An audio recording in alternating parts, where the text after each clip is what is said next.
So I'm talking today to Dana Hyde, the new CEO of the Millennium Challenge Corporation. Fabulous to be here. Thank you, Michael. Really looking forward to this all week. So tell me a bit about Dana Hyde. So who is she?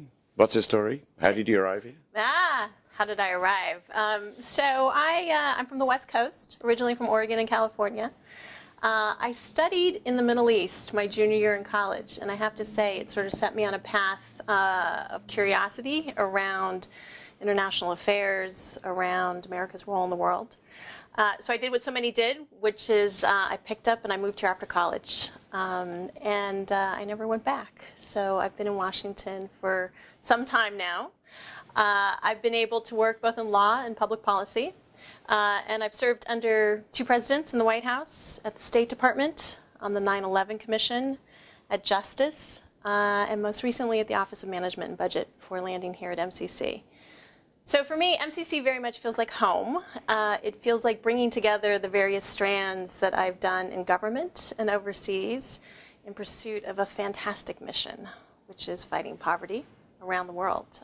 So you mentioned in your last answer, Dana, you mentioned energy, which gives me a kind of wonderful opening because we at the One campaign have been advocating and campaigning vigorously on energy poverty for the last nearly 2 years now. We were very involved in the House passage of the Electrify Energy Act. We're now working hard to encourage the Senate to pass their Energize Africa Act. I'm still kind of coping with the fact that the acts have 2 different names.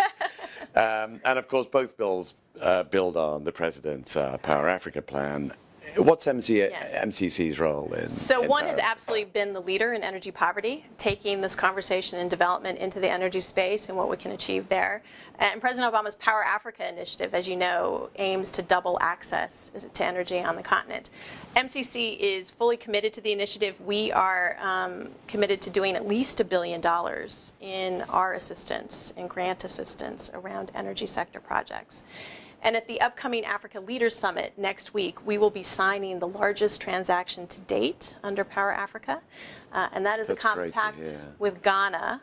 It is a single sector compact, only in energy distribution. And it's aimed at transforming the sector there and at really helping to solve the problem of delivering reliable energy to families, to households, to schools. I know people are really excited about the compact with Ghana. So just tell us a little bit more about that, because I mean that's there are people who kind of really think this as a breakthrough, as something that can scale, that people can look at elsewhere in the continent. The compact reflects the evolution, I think, of the program over 10 years. So it is deep in energy. It is a single sector investment. It is a sizable investment. It is $498 million over 5 years. And we have worked closely with the government over the last 2.5 years in putting together the investment. It started with a constraints to growth analysis. It was very clear that there is more work to be done, and that we can, through the distribution system and unlocking that, much more private investment. So on energy generation and whatnot, American investors are ready to come in. The investment itself will involve policy reform, regulatory reform, tariff reform by the government, and there are particular benchmarks in how MCC will measure that along the way, and how MCC will provide assistance and hardware. What do you see as the most important challenges in the fight against poverty, extreme poverty, as we move forward? I mean, you're part of a galaxy of agency and organizations in the public sector, in the private sector, in the U.S., around the world. We're all kind of grappling with what the kind of key challenges are on eliminating poverty. How do you see it? So I would say that there are at least 3, and many of these have been discussed for some time. I mean, first and foremost, we continue to drive this to a more local, a more demand-driven, and a more country-owned, sustainable model. And I think that's been a conversation that we've been having in the development community for a long time. It's certainly at the fore of MCC's model, and I think we all think about how we can do that better as we move forward. I think the other challenge, but the opportunity, as we talked about, is around data, is around transparency, is around how we share the information from agencies to government to private sector in a particular setting, and where that will go.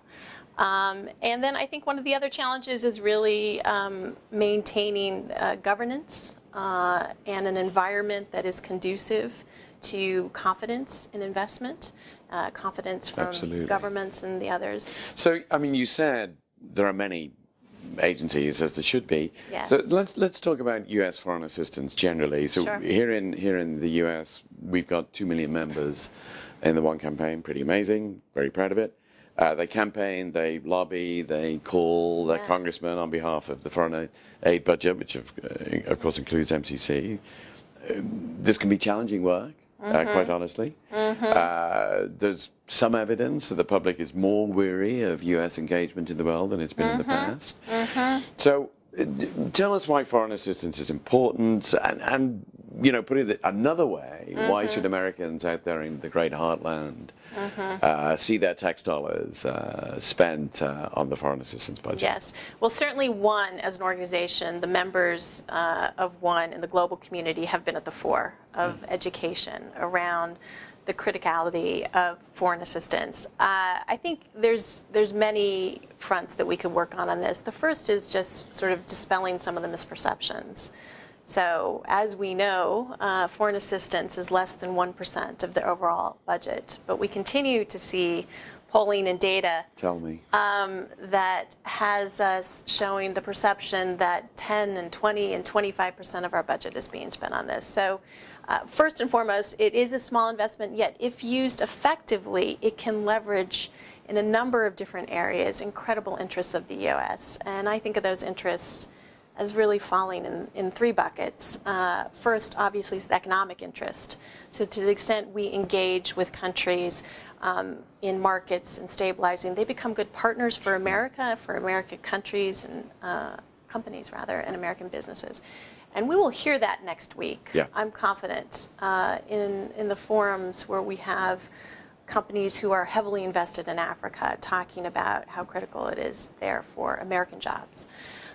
Second, as we know, in national security, so in areas of extreme poverty, there is instability, there is extremism, and it is an investment and an effort that helps pay dividends so that other tools of American assistance, you know, hopefully need not to be deployed.